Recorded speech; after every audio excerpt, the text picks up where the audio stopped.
What if the greatest achievement in human history was actually a technological downgrade?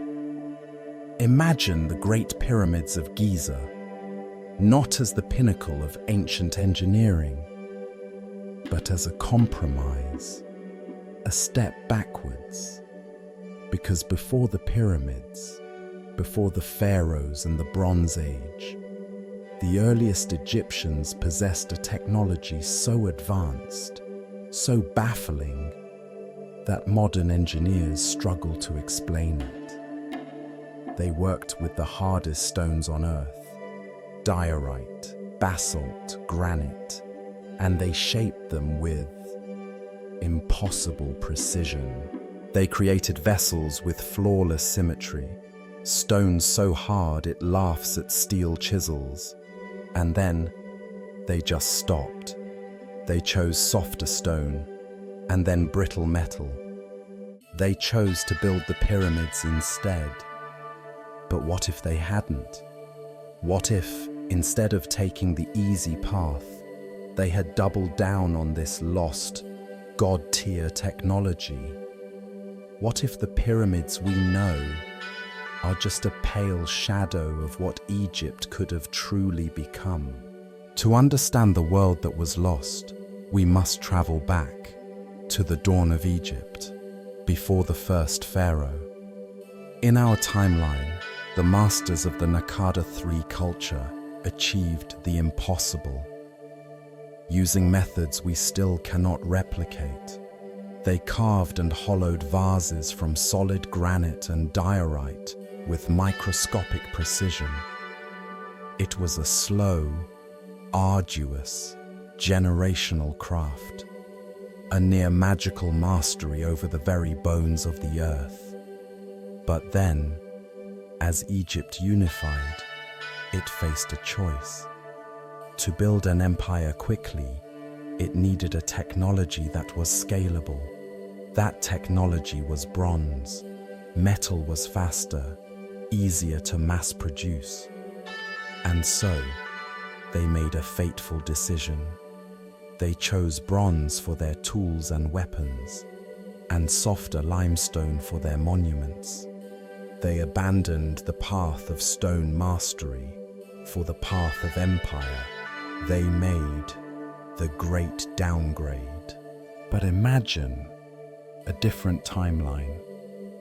Imagine a timeline where the first pharaoh, looking upon the impossible diorite vessels of his ancestors, makes a different choice. He doesn't see a relic of the past. He sees the foundation of an eternal future. He chooses the hard path. He rejects the fleeting convenience of bronze and commands his people to perfect the lost art of stone shaping. And this single decision would lead to the first major change.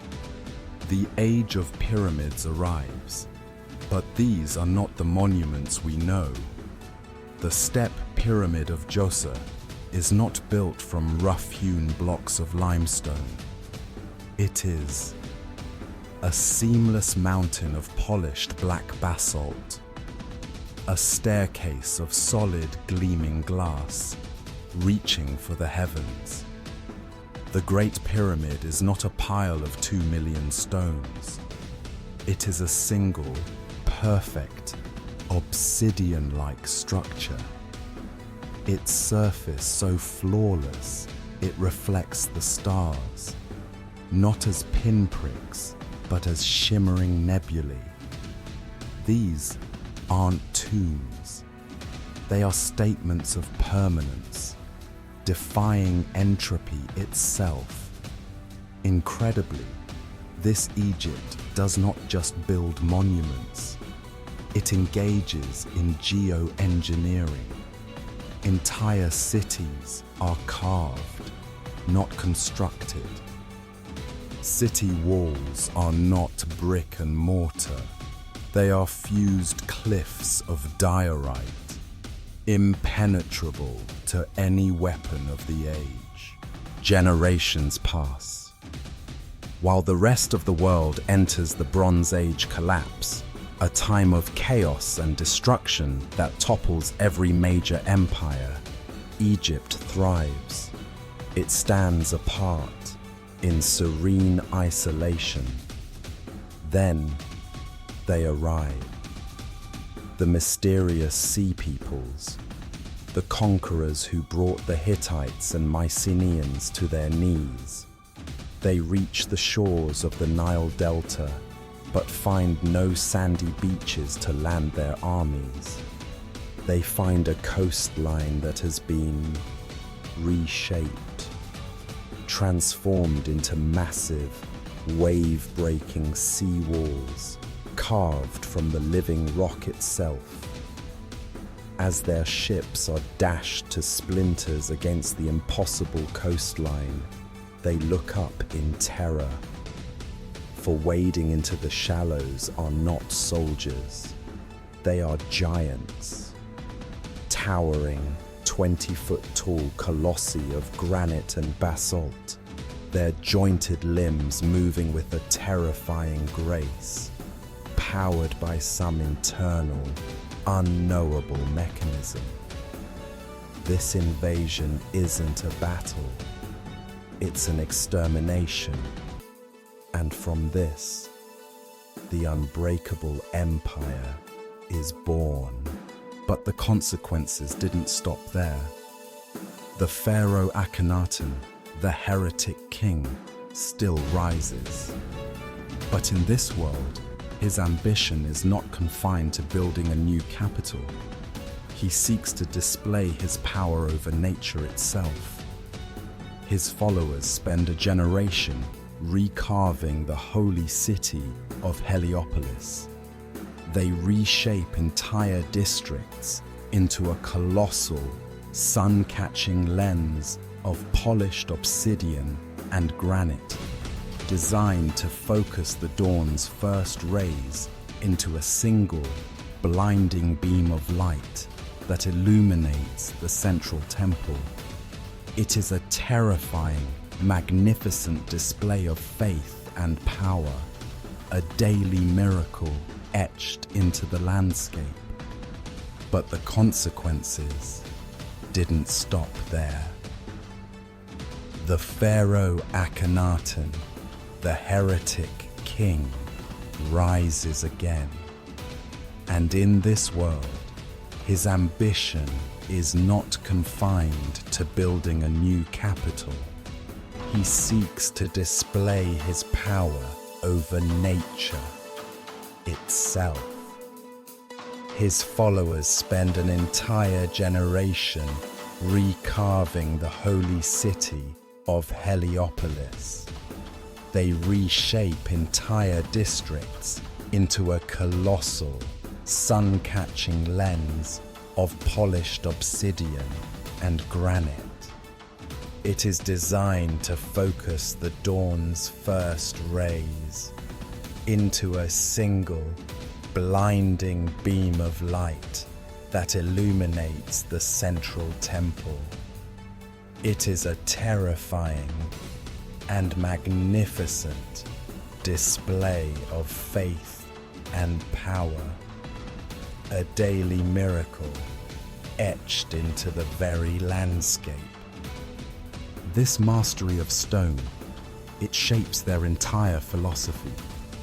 While other civilizations see iron as the next great leap forward, Egypt views it with contempt.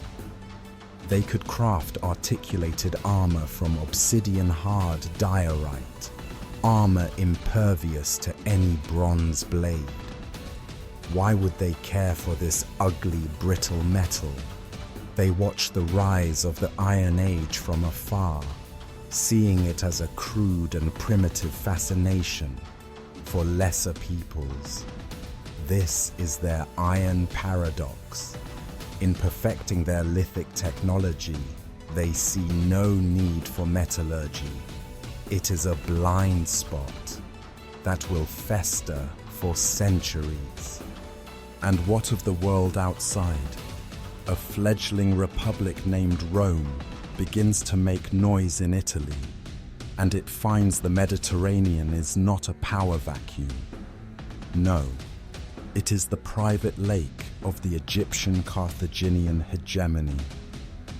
When the inevitable war breaks out, Roman legions face an enemy from another reality. They are armed only with their primitive iron swords. Carthaginian fleets are backed by Egyptian supergalleys, with hulls of shaped stone.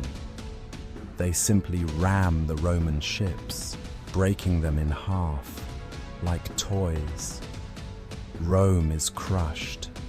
It is annihilated before it can ever become a true threat, forever relegated to a footnote as a minor Italian city-state that once foolishly challenged the masters of the sea.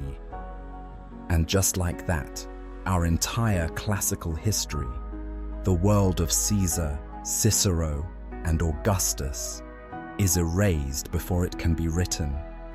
Here, knowledge itself is treated differently. The great Library of Alexandria is not a flammable collection of papyrus scrolls. It is a series of deep, subterranean vaults where the wisdom of the world, its science, its history, its philosophy, is meticulously etched onto fireproof, incorruptible basalt tablets. And so, the burning of the library, one of the greatest intellectual tragedies in our history, never happens. The knowledge is safe. It is permanent. In the end, this Egypt achieved the dream of every emperor and king. They built an empire that could not fall. Its cities were impervious to siege, its armies unbeatable, its coastlines impregnable. It was a civilization of absolute permanence, a perfect, unchanging monolith that dominated the world for millennia.